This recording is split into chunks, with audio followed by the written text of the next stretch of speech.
제가 창세기부터 하나님의 구속의 파노라마를 시작한 게 작년 5월이었던 것 같습니다. 자, 이제 1년 한 3개월, 4개월 돼서 1년 반 됐나요? 열왕기상까지 왔는데 좀 오래 걸렸죠? 지금 하나님의 구속의 파노라마 제가 하고 있는 거 알고는 계시죠? 너무 오래돼서 잊어버렸을까 봐 다시 한번 말씀드립니다. 요즘 창세기 큐티하는데 하나님께서 세상을 너무 아름답게 창조하셨죠. 그리고 우리에게 정말 아까 기도한 대로 잘 다스리고 관리해라 이렇게 명령하셨습니다. 그런데 인간의 범죄로 말미암아 그 세상을 다스릴 수 있는 권세를 사단에게 빼앗겨 버리고 말았죠.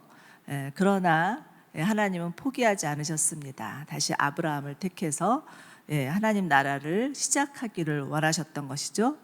여러분, 한 나라가 세워지기 위해서는 세 가지가 필요한데 국토, 백성, 주권, 이 세 가지가 필요합니다. 하나님 나라도 마찬가지입니다. 하나님 나라도 주권, 국토, 백성이 필요하죠. 하나님은 야곱의 70인 가족들을 통해서 애굽의 고센 땅에서 200만이라는 백성을 형성하십니다. 그것이 어떤 면에서는 이스라엘은 나라라는 국가의 시작이었고요. 또 다윗을 통해서는 예루살렘을 중심으로 한 영토를 굳게 하십니다. 이제 두 가지가 또 성취되었는데 이제는 이스라엘의 그 왕, 열왕기 상하, 또 이스라엘의 왕들의 이야기를 통해서 하나님의 주권을 견고케 하시리라는 계획을 가지고 계셨습니다. 그러나 이스라엘 왕들은 하나님의 주권을 온전히 인정하지 않았죠. 그렇지만 그럼에도 불구하고 하나님은 다윗과 언약한 대로 다윗의 왕조를 통해서 하나님의 계획을 이루어 가셨습니다. 인간의 연약함에도 불구하고 신실하신 하나님의 약속이 지속되고 있다라는 것을 보면서 우리는 정말 나를 의지하는 것이 아니라 신실하신 하나님을 의지하는 것만이 우리의 살 길이다라는 생각을 하게 됩니다.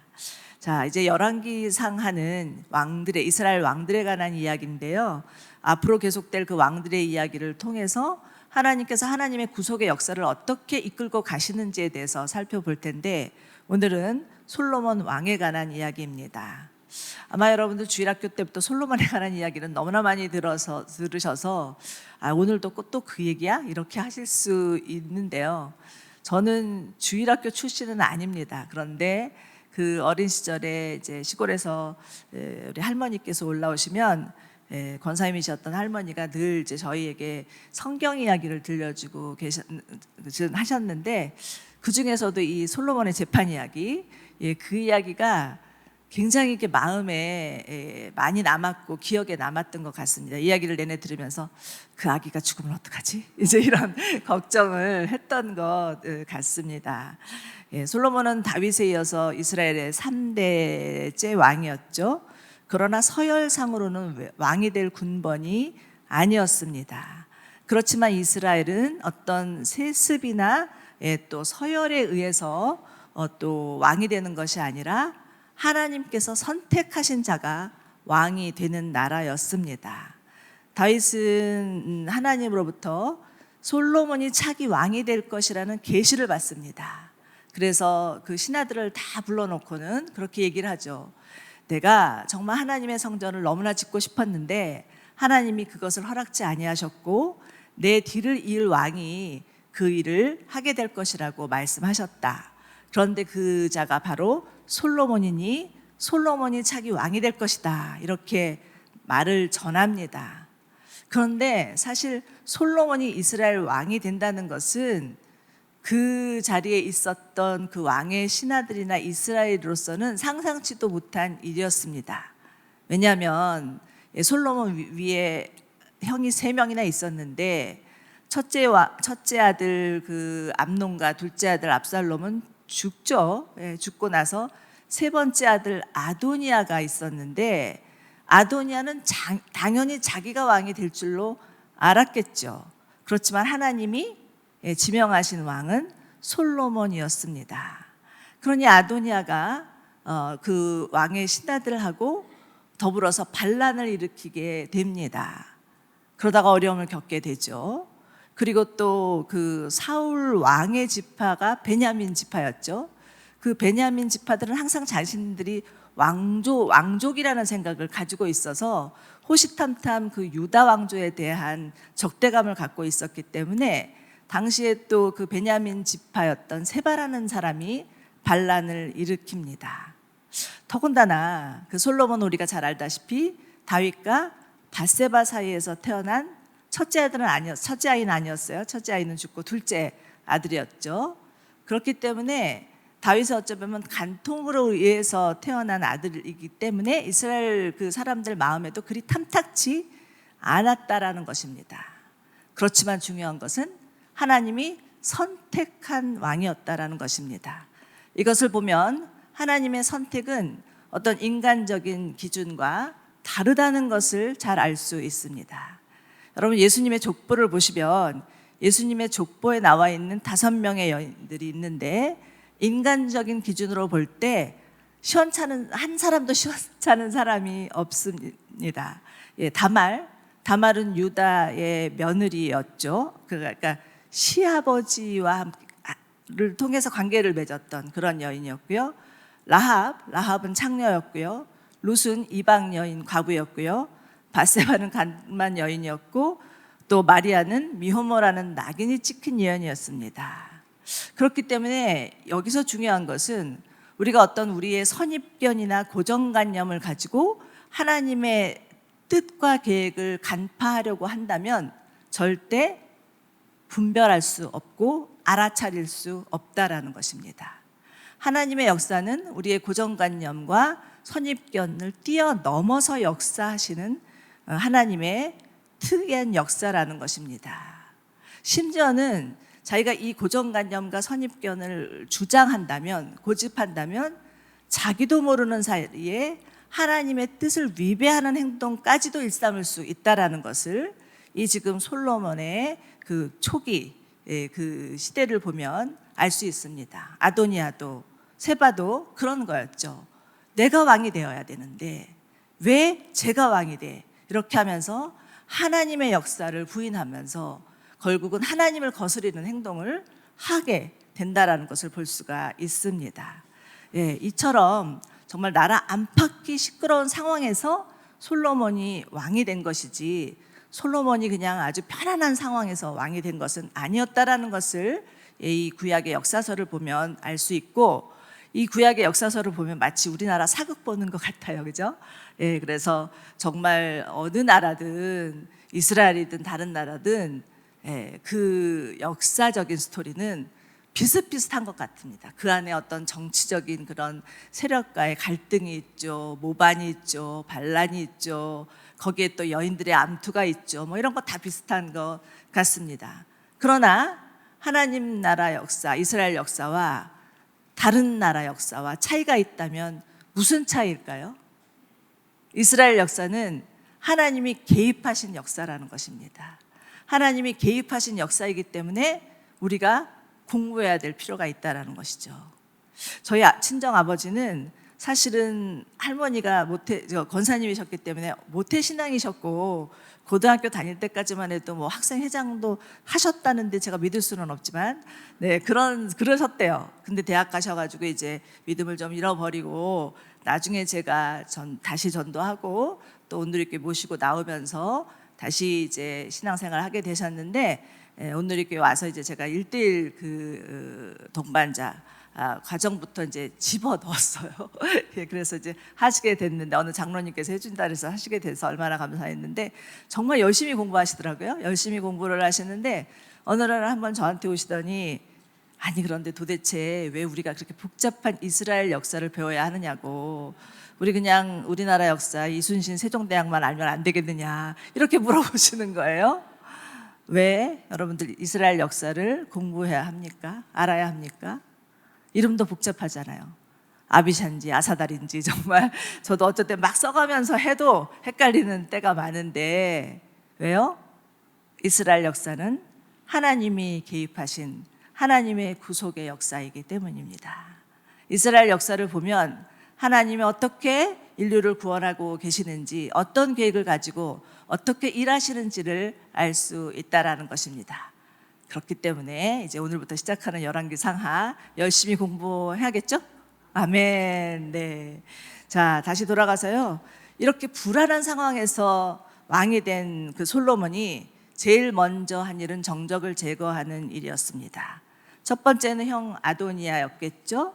이 아도니아는 다윗이 솔로몬을 왕으로 지명했다라는 것을 알고 나서 겁이 나서 도망가지만 나중에 어떤 꽁수를 하나 부리는데 다윗 왕이 늙어서 또 시녀로 삼았던 어떤 여인, 그 여인을 자기에게 달라고 밧세바에게 가서 얘기를 합니다. 그러니까 밧세바는 예쁘기는 했는데 조금 살짝 멍청했던 것 같기도 하고 이제 이것을 다윗에게 가서 얘기를 하니까 사실은 그런 의도는 무엇이냐면 내가 여전히 왕이다 이 말입니다. 아버지의 여인을 취했다라는 것은 내가 여전히 이 나라의 왕이다라는 것을 말하는 것이거든요. 그러니까 이제 솔로몬이 어쩔 수 없이 자기 형 아도니아를 죽일 수밖에 없는 상황에 놓이고 맙니다. 그리고 또 그 베냐민 지파였던 세바 또한 죽일 수밖에 없었는데 사실 또 베냐민 지파도 또 솔로몬의 백성이기 때문에 베냐민 지파를 생각하니 그것도 그렇게 쉬운 일은 아니었다라는 것입니다. 무엇 하나 쉬울 것이 없는 상황이었습니다. 이런 상황에서 솔로몬이 왕이 되었는데 왕이 되었던들 그 마음이 그닥 편했을까라는 생각을 하게 됩니다. 더군다나 아버지 다윗 왕도 정말 하늘 같은 다윗 왕도 돌아가셨어요. 그리고 그때 나이, 솔로몬이 왕이 됐던 나이는 아마도 어떤 학자는 14살이었을 것이라 그러고 어떤 학자는 20살쯤 되었을 것이라고 하는데 어쨌거나 10대 소년이었으니 정말 그 누구에게 말도 못하고 티도 못 내면서 속으로는 얼마나 겁이 나고 두렵고 또 울고만 싶었을까라는 생각을 해볼 수도 있겠습니다. 솔로몬은 정말 가난하고 애통한 마음이 되어서 하나님께 제사하지 않을 수 없었고 기도하지 않을 수밖에 없었죠. 오늘 본문에서는 솔로몬이 정말 하나님께 제사하기 위하여서 기브온 산당으로 가서 1,000번제를 드리는 그 모습으로부터 시작이 됩니다.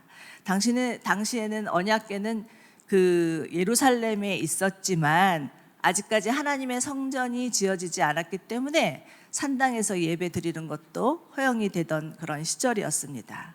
솔로몬은 그곳에 가서 1,000마리 짐승을 잡아서 하나님 앞에 제사를 간절히 드립니다. 그리고 그랬을 때 그날 밤이었어요. 그날 밤 하나님께서 솔로몬에게 꿈으로 나타나시죠. 그리고 나서 솔로몬에게 하시는 말씀이 무엇이었습니까? 내게 구하여라. 내가 내게 무엇을 주랴 였습니다. 하나님의 신현이죠. 하나님께서 이렇게 물어보신 것은 그 하나님이 솔로몬의 제사를 받으셨다는 증거이고요. 또 솔로몬에게 무언가를 주시겠다, 선물을 주시겠다 하는 하나님의 의지의 표현이라고 할 수 있습니다. 이처럼 여러분, 정말 하나님 앞에 우리가 가난하고 애통한 마음으로 나아갈 때 하나님은 이를 주목하시고 받으시는 분이심을 잊지 마시기 바랍니다. 예수님은 가난한 자는 복이 있나니 천국이 저희 것이고 애통한 자는 복이 있나니 저희가 위로를 받을 것이다 이렇게 말씀하셨죠. 여러분의 삶 가운데 때로는 정말 너무 어렵고 남한테 말도 못하겠고 또 때로는 정말 울고 싶고 그럴 때가 있죠. 그럴 때면 절대 잠수 타지 마시고요. 그리고 또 절대 어디 딴 데 가시지 마시고요. 예배하시기 바랍니다. 예배하시고 하나님 앞에 기도할 때 하나님께서 정말 기다렸다는 듯이 우리에게 나타나셔서 말씀해 주시고 우리의 기도에 응답하시는 분이신 것을 믿으시기 바랍니다. 네. 자, 이제 솔로몬은 너무 놀라죠. 하나님이 내게 구하라. 내가 너에게 무엇을 주랴 이렇게 말씀하시니 그것처럼 벅찬 그런 응답이 어디 있겠습니까? 솔로몬은 정말 하나님께서 자신의 아버지에게 베푸신 은총에 감사하고 또 자신을 이제 여기까지 오게 하셔서 왕되게 하신 것에 대해서 감사를 합니다. 그리고 나서 자신의 미숙함을 하나님 앞에 아뢰죠. 7절과 9절인데요. 7절에서 9절 함께 읽어보시겠습니다. 시작. 내 하나님 여호와여,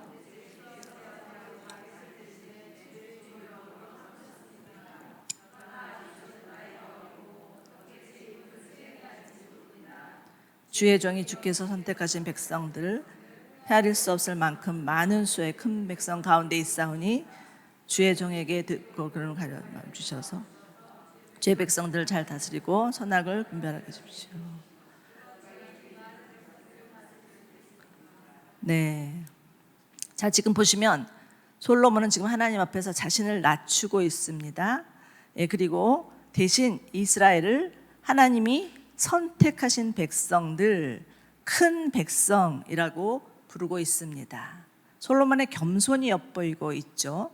그리고 자신에게는 옳고 그름을 가려낼 수 있는 마음을 주셔서 주의 백성들을 잘 다스리고 선악을 분별하게 해달라고 하나님께 요청을 합니다. 그런데 여기서 옳고 그름을 가려낼 수 있는 마음은 지금 우리말 성경에는 이렇게 번역하고 있지만 개역개정을 보면 듣는 마음이라고 되어 있습니다. 영어 NIV 성경을 보면 understanding heart 이렇게 되어 있습니다. 이해력이죠. 따라서 옳고 그름을 가려낼 수 있는 마음이란 우선 상대방의 말에 귀를 기울여서 잘 듣고 이해하려는 마음에서 비롯된다라고도 해석할 수 있겠습니다. 자, 여러분, 우리가 한 나라의 지도자를 선택할 때 여러분들은 가장 바라시는 것이 무엇입니까? 우리 선거 얼마 전에 거쳤잖아요. 대부분 보면 소통의 리더십을 원하더라고요. 제발 국민들의 말에 귀를 기울여주는 리더가 되었으면 좋겠다라는 거죠. 그러니까 이 선거에 나온 사람들은 이걸 다 알아요. 알아서 선거 공약할 때는 내가 여러분의 말에 귀를 기울이겠습니다. 어떻게든 여러분이 요구하시면 무엇이든지 다 들어드리겠습니다. 이렇게 하지만 그렇게 해놓고는 막상 이제 또 대통령이 되고 뭐 도지사가 되고 이러면 언제 그랬다는 듯이 그러잖아요. 그러는 게 다반사입니다. 참 소통이 아닌 불통이 되어서 국민들의 마음을 얼마나 답답하게 하는지 모르는데 이것은 사실 비단 한 나라만의 그 문제만은 아니죠. 가정에서도 학교에서도 심지어 교회에서도 정말 이러한 일들이 발생하고 있습니다.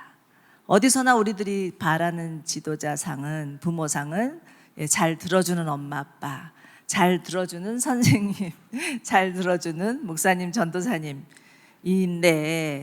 참 이게 쉽지 않다라는 것입니다. 사람이 어떤 자리에 오르면 정말 멀쩡하던 사람들도 갑자기 왜 자기 주장을 고집하고 막 자기 어떤 그 고집을 끝까지 막 우기고 이러는 경우들이 많이 있는 것 같습니다. 요즘 아이들이 불행하다고 많이 얘기를 한다고 하죠. 정말 우리 아이들이 불행한 이유는 과연 무엇일까라는 생각을 할 때 정말 선생님이나 부모들이 자신의 말에 귀를 기울여주지 않는 탓이 아닌가 생각합니다. 가정이 해체되고 사회가 붕괴된 것도 소통이 부족한 탓이 아닌가라는 생각을 하게 됩니다. 저도 한창 이제 교회 사역 때문에 바빠서 정신없이 돌아다닐 때 저희 아들이 그러더라고요. 엄마는 왜 내가 하는 말을 건성으로 들으세요? 이렇게. 그래서 제가 이제 찔려서 그다음부터는 좀 잘 들어주려고 하다가 잘 안 되고 그런 일들이 있었습니다. 요즘 많은 사람들 사이에서 회자되는 말들 중에 공감이라는 단어가 있습니다. 여러분, 공감이라는 것은 나는 지금 당신의 상황을 잘 알고 당신의 기분을 이해합니다라는 무언의 언어입니다. 예수님은 공감의 대가셨죠. 예수님은 정말 사람의 눈높이까지 내려오신 하나님이셨고 사람들의 애한이나 고통이나 슬픔에 동참하시고 그것에 함께 또 아파하셨던, 그리고 그것이 무엇인지를 이해하셨던 분이셨습니다. 그렇기 때문에 우리가 예수님께 나아가는 것이죠. 사람에게는 나아가지 못하도 예수님께 나아가면 예수님은 다 이해하시고 들어주신다라는 믿음이 있기 때문에 주님 앞에 나아가는 것이죠. 그런데 솔로몬에게 이 마음이 있었다 없었다? 있었다라는 것입니다. 옳고 그름을 판결하는 지혜라는 것은 사실 우리가 그냥 얼핏 생각할 때는 어떤 똑똑한 재판관이 있어서 이것은 옳다, 이것은 그르다 이렇게 그 자리에서 딱 판결하는 것으로 생각하지만 사실은 백성들의 이야기를 잘 들어줄 때 거기에서 옳고 그름을 판결할 수 있다라는 것입니다. 우리가 다 알지만 이 솔로몬의 재판 이야기 잘 아시죠? 다 아실 것입니다. 그러나 제가 짧게 요약해 보겠습니다. 오늘 본문 바로 뒤에 나오는 본문인데요. 두 명의 창녀가 한 아기를 가지고 솔로몬에게 옵니다. 이 창녀는 각자 그 한 아기가 각자 자기 아이라고 주장을 하죠. 그러면서 정말 자기 아이라고 내달라고 막 서로 싸움을 하는데 솔로몬은 이 여인들이 하는 이야기를 잘 듣습니다. 잘 듣고 나서는 뭐라고 판결을 내리냐면 그 아이를 반으로 잘라 가지라고 하죠. 그랬더니 이 여인들의 반응이 어땠습니까? 한 여인은 좋습니다 라고 얘기하고 한 여인은 절대 안 됩니다 이렇게 얘기하니 그래? 그렇다면 절대 안 됩니다 라고 말한 그 여자가 친엄마구나 라고 그 여자에게 아기를 주라고 하는 것으로 판결이 납니다. 아주 유명한 이야기죠. 네. 그런데 솔로몬이 지금 이 여인들의 대화를 통해서 간파한 것은 무엇입니까? 정말 아기의 친엄마가 아기를 사랑하는 마음이었죠. 그것은 그 여인의 마음에 귀를 기울여 들었기 때문이라는 것입니다. 듣는 마음에서 비롯된 지혜로운 판결이었죠. 이때 이에 대한 이스라엘 사람들의 반응이 나오는데 3장 28절입니다. 3장 28절 보시겠습니다. 함께 읽어볼까요? 시작. 온 이스라엘이 왕이 내린 판결을 보고 왕을 두려워했습니다. 네, 아멘. 자, 여기서 솔로몬의 판결은 하나님의 지혜였다라는 것입니다. 여러분, 우리도 살다 보면 참으로 지혜를 필요로 하는 때가 많습니다. 아이를 양육할 때도 그렇고요, 아이의 배우자를 선택할 때도 그렇고요, 심지어 집을 파고 살 때도 그렇고요, 여러 가지 인간관계에서도 지혜가 필요합니다. 그런데 지혜라고 무조건 다 옳은 것은 아닙니다. 야고보서 3장을 보면 세상 지혜와 하나님의 지혜를 구분하고 있습니다. 세상 지혜는 정욕적이고 마귀적이어서 시기심과 야심과 혼란을 가득하게 하지만 하나님의 지혜는 성결하고 화평하고 관용하고 양순하여서 선한 열매가 가득하고 편견과 위선이 없다라고 합니다. 자, 솔로몬의 지혜는 하나님의 지혜로부터 온 지혜였습니다. 성경에 보면은 지혜문학이라고 하는 장르가 세 파트가 있는데 잠언, 전도서, 욥기죠. 그 중에서 잠언, 전도서의 대부분은 누가 지었습니까? 솔로몬이 지었습니다. 네, 잠언은요 삶에 대한 지혜라고 할 수 있고요, 전도서는 인생의 의미에 대한 질문이 담긴 책이라고 할 수 있는데 이것으로 보아도 솔로몬의 지혜가 어느 만큼 대단했는지를 알 수 있는데 성경에서 보면 그의 지혜가 얼마나 뛰어났든지 아무도 따라갈 수 없었다. 그 주변에 있는 동방이나 애굽에서 그를 따라갈 자는 아무도 없었다. 그의 명성이 너무너무 자자해서 주변 모든 나라 가운데 다 알려졌다라고 말을 하고 있습니다. 그런데 솔로몬이 이 지혜뿐이었습니까? 정말 우리가 또 부러워하는 구절이 있죠. 이 솔로몬이 지혜뿐만 아니라 부와 명예도 대단했다라고 말하면서 정말 어찌 보면은 그 솔로몬에 관한 이야기, 초창기 솔로몬에 관한 이야기는 우리가 성경 어디에서도 볼 수 없는 너무나 아름답고 너무나 완벽한 나라에까지 가깝다라는 생각을 할 정도입니다. 솔로몬 시대의 인구수는요, 바다의 모래알처럼 많았다라고 표현하고 있고요.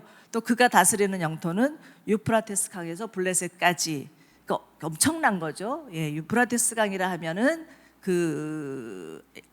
아브라함이 살고 있던, 예, 그 페르시아 그 동쪽에서부터 그 블레셋이라면은 이스라엘 서쪽까지를 말하는 것이죠.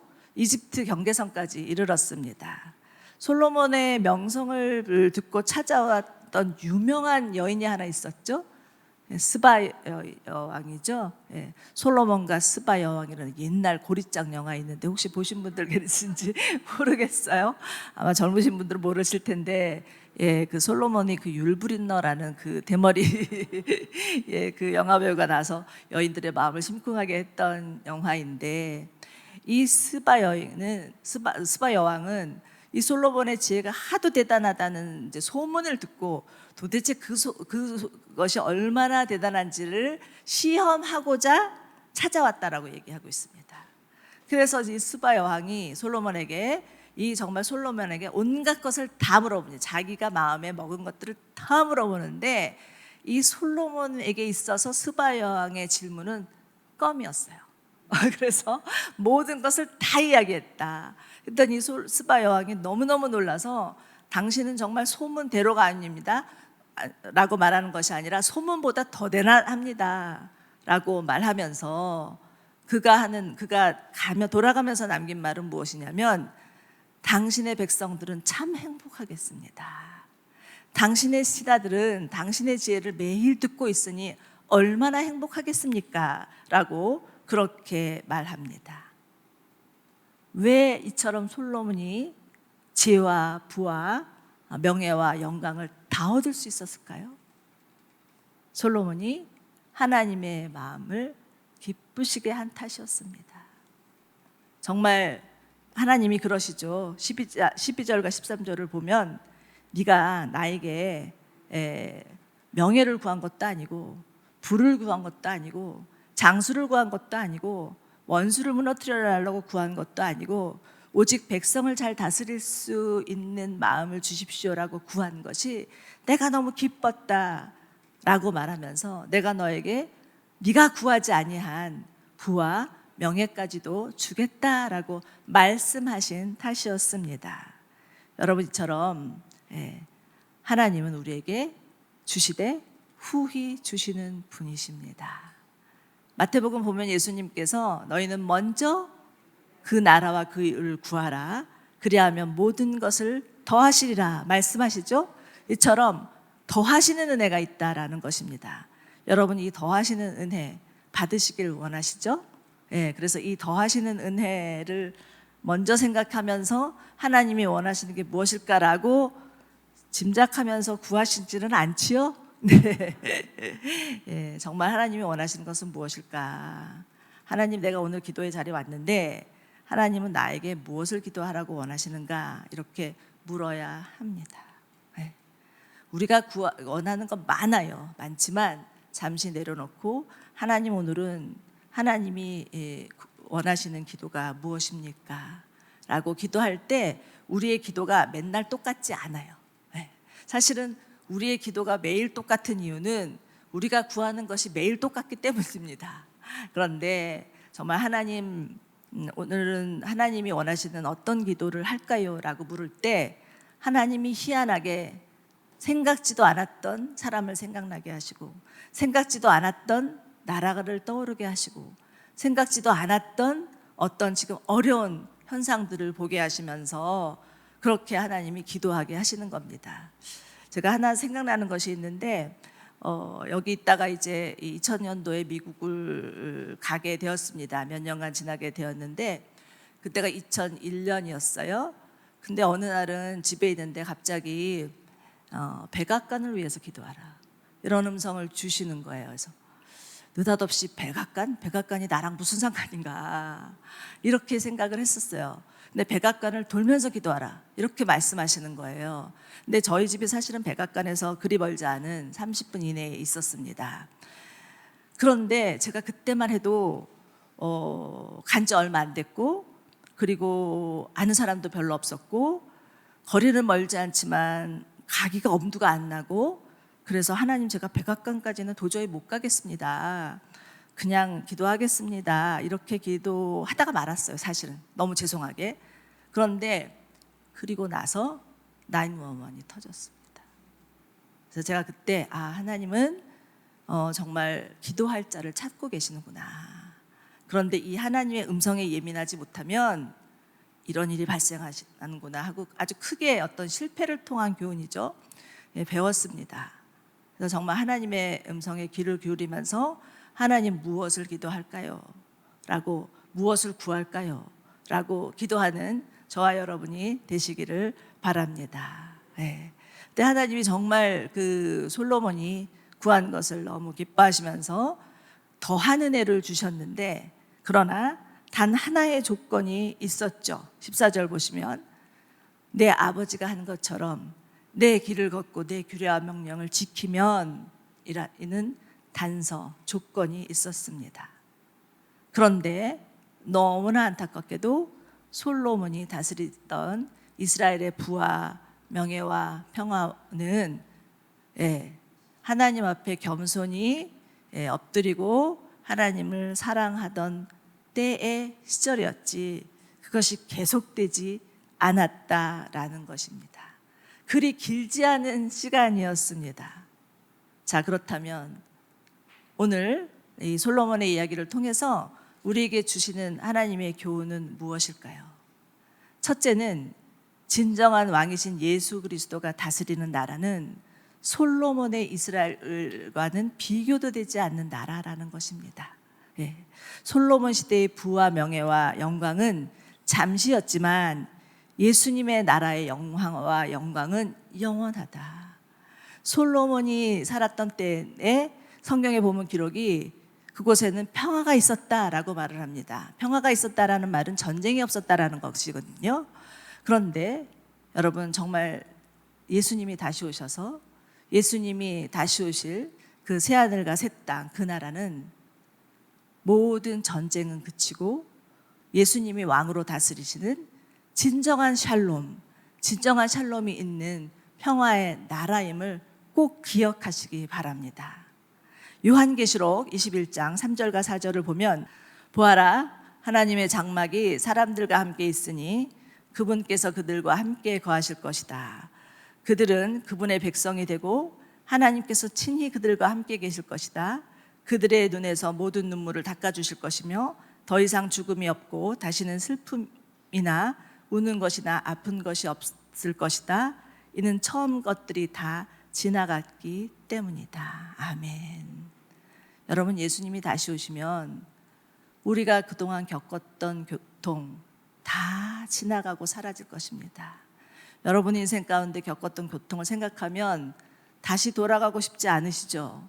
저도 사실은 제 그 과거를 돌아보면 지금이 정말 좋지 절대 다시 돌아가고 싶지는 않아요.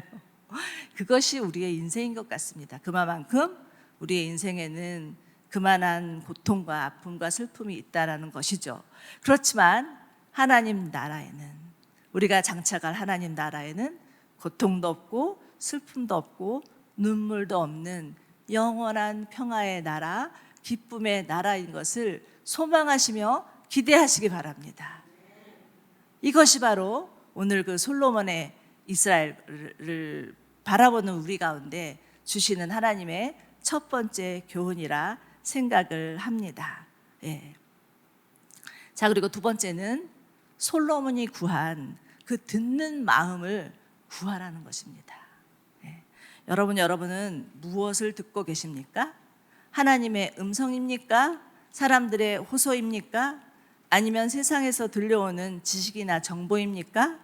요즘은 얼마나 가짜 뉴스가 판을 치는 시대인지 모릅니다.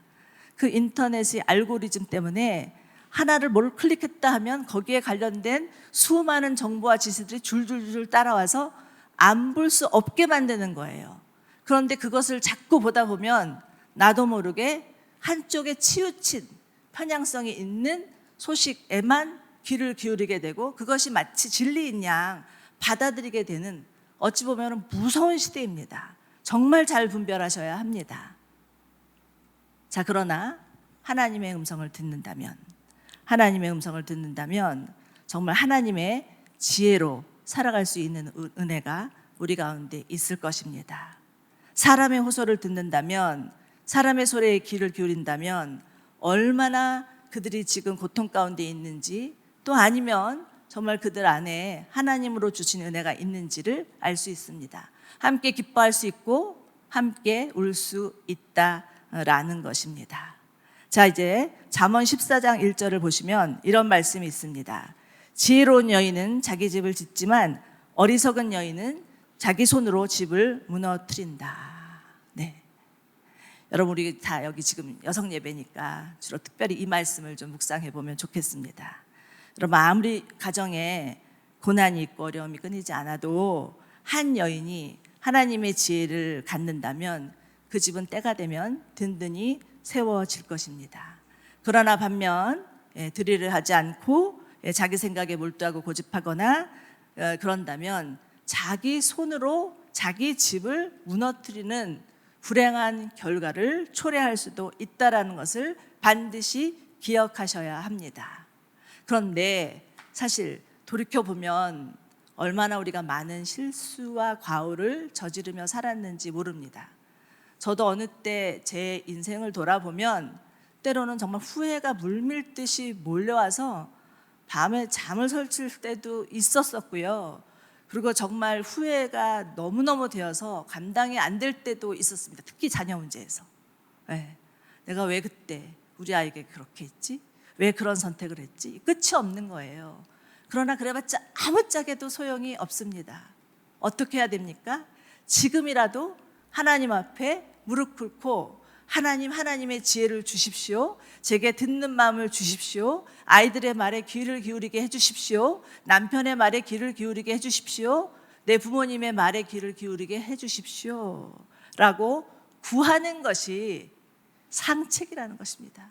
그것이 우리 인생의 승리의 비결이라는 것입니다. 비록 내 삶 가운데 실수가 있었고 실패가 있었다 할지라도 다시 하나님께 그 지혜를 구하면 하나님께서 우리 가운데 지혜를 주신다라는 것이죠. 이제 마지막으로 야고보서 1장 5절 6절 함께 읽고 마치겠습니다. 시작. 여러분 가운데 누구든지 지혜가 부족하면 모든 사람에게 후히 주시고 꾸짖지 않으시는 하나님께 구하십시오. 그러면 주실 것입니다. 오직 믿음으로 구하고 조금도 의심하지 마십시오. 아멘. 여러분, 하나님은 인생의 어리석음을 아시고 우리에게 지혜 주시는 분이시고 주시되 후히 주시는 분이십니다. 세상에 똑똑한 사람은 많아도요, 지혜로운 사람은 적습니다. 어떤 사람이 되기를 원하십니까? 지혜로운 여인. 지혜로운 여인은 자기 집을 세운다 라고 말씀하셨기에 하나님, 저에게 하나님의 지혜를 주십시오. 그래서 하나님께서 허락하신 내 가정을 세울 수 있게 해주십시오. 하나님께서 허락하신 공동체를 세울 수 있는 지혜로운 여인 되게 하여 주십시오. 그러기 위하여서 저에게 듣는 마음을 주십시오. 하나님, 정말 상대방의 말에 잘 귀를 기울일 수 있게 해주십시오. 그래서 상대방의 마음을 이해하게 해주십시오. 그럴 때 하나님께서 허락하신 내 가정과 교회와 공동체 안에 하나님이 주시는 평강이 임할 것을 믿습니다 라고 기도하는 저와 여러분들 되시기를 주님의 이름으로 축원합니다.